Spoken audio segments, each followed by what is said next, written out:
top, top, top, top. Top. Loïc Vacan est professeur de sociologie à l'Université de Californie à Berkeley. Il est chercheur au Centre de sociologie européenne du Collège de France. Son livre paraît ces jours-ci, Les prisons de la misère. Alors, vous plaidez en faveur d'un RMI pour les détenus. Oui, alors je plaide en faveur du RMI pour les détenus de France.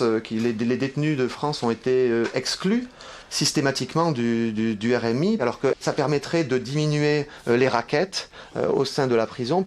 On sait qu'il y a une très grande partie de la population pénitentiaire en France qui souffre d'une indigence telle qu'elle doit par exemple se prostituer pour pouvoir acheter le savon dont on se sert pour se nettoyer, pour faire la lessive, pour faire sa vaisselle. L'autre raison, c'est que l'incarcération est souvent une charge très lourde pour la famille des détenus, qui, on le sait, proviennent des milieux les plus défavorisés déjà.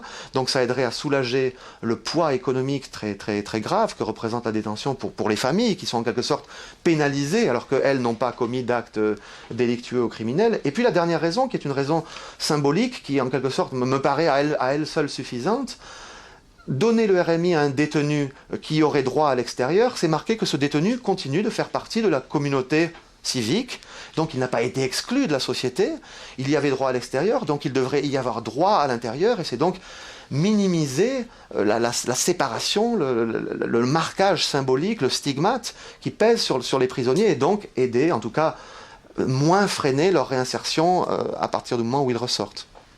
Ok. On ne se soucie absolument pas de la réinsertion de qui que ce soit en prison. Bien sûr. Non, mais il y a des petites associations. C'était super de finir là-dessus. Sur le RMI? Ah oui, non, c'est bien. Oui.